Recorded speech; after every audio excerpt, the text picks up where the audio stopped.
अब हम बात करते हैं फिक्स्ड एक्सचेंज रेट की। स्थिर स्थायी अथवा निश्चित विनिमय दरें, इसके अंदर क्या है, एक प्री डिटरमाइंड रेट डिसाइड कर लिया जाता है, एक लेवल डिसाइड कर लिया जाता है किसी मॉनेटरी अथॉरिटी के द्वारा, कई चीज़ों को ध्यान में रखिए, और उसके बाद उसको मेंटेन किया जाता है, यानी कि मार्केट के हिसाब से उसको फ्लक्चुएट नहीं होने दिया जाता। उस लेवल को मेंटेन करने के लिए पूरा प्रयास करती है मॉनेटरी अथॉरिटी, उसमें स्थिरता बनी रहती है। अब इसके कुछ बेनिफिट्स भी हैं और कुछ नुकसान भी हैं। सबसे पहले है डेवलपमेंट ऑफ इंटरनेशनल ट्रेड।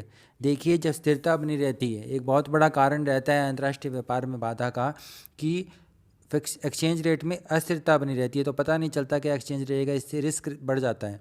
जब स्टेडी एक्सचेंज रेट होगा, स्थिरता रहेगी, तो अंतर्राष्ट्रीय व्यापार को भी प्रोत्साहन मिलेगा, क्योंकि रिस्क जो है कम हो जाएगा।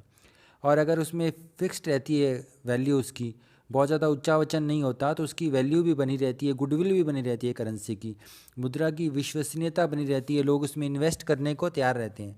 तो इससे कैपिटल इनफ्लो भी बहुत ज़्यादा होते हैं, पूंजी भी बहुत ज़्यादा आती है, क्योंकि अब उसकी विश्वसनीयता पर सवाल नहीं उठते। फिर है सक्सेस ऑफ प्लानिंग। देखिए, जो लॉन्ग टर्म प्लानिंग होती है, इसमें कई चीज़ों को ध्यान में रखा जाता है।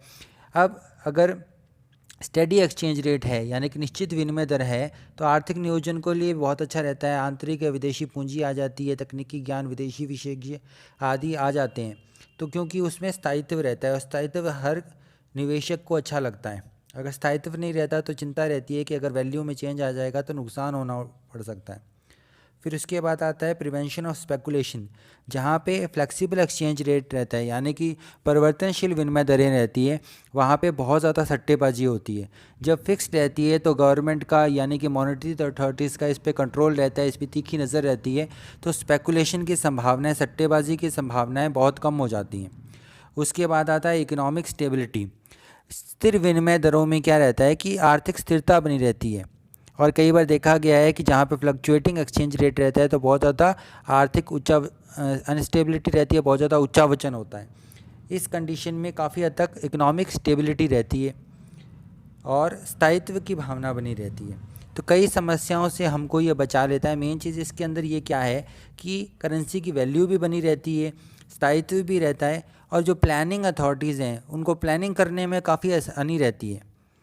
फिर इसके बाद इसके अंदर कई चीज़ें और भी आती हैं, जैसे कि बैलेंस ऑफ पेमेंट्स है, उसकी मेंटेनेंस में भी आसानी रहती है।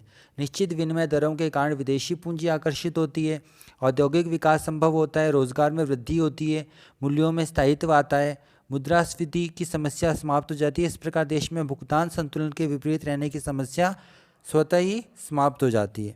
तो ये कुछ इसके बेनिफिट्स रहते हैं। अट्रैक्शन ऑफ फॉरेन कैपिटल भी रहता है, विदेशी पूंजी का आकर्षण रहता है। विनिमय दरें स्थिर रहती हैं तो विदेशी पूंजीपतियों को लाभांश, ब्याज की मात्रा तथा पूंजी की वापसी का विश्वास बना रहता है, तो आराम से वो इन्वेस्ट करते हैं, कोई उनको इसमें टेंशन नहीं रहती।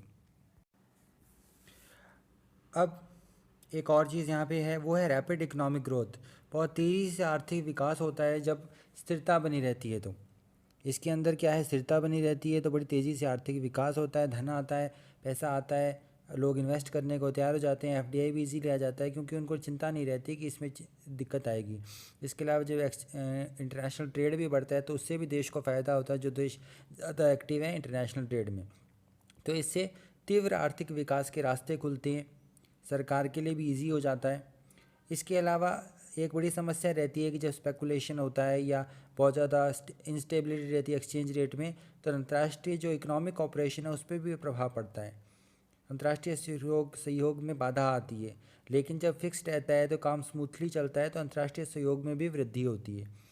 एक चीज़ है कि ये जो स्थिर विनिमय दर है, ये सबसे ज़्यादा बेनिफिट देती है छोटे देशों को, यानी कि जो स्मॉल इकनॉमीज़ हैं। अब ये जो छोटे इकनॉमीज़ हैं इन पे बड़ा ख़तरा रहता है, अगर मान लीजिए ऊंचा वचन बहुत ज़्यादा होता है तो इनके ट्रेड पे बहुत ज़्यादा असर पड़ जाता है। कई मान लीजिए एक्सपोर्ट पे निर्भर करती है, छोटे छोटे देश हैं, कई स्मॉल इकनॉमीज़ हैं, वो एक्सपोर्ट पे बहुत ज़्यादा निर्भर रहते हैं। वैसे देशों के लिए बड़ी समस्या आती है अगर इसमें काफ़ी चेंजेस आते रहें तो इंटरनेशनल कैपिटल मार्केट के विकास के लिए भी बहुत ज़रूरी है, ताकि स्टेबिलिटी बनी रहे।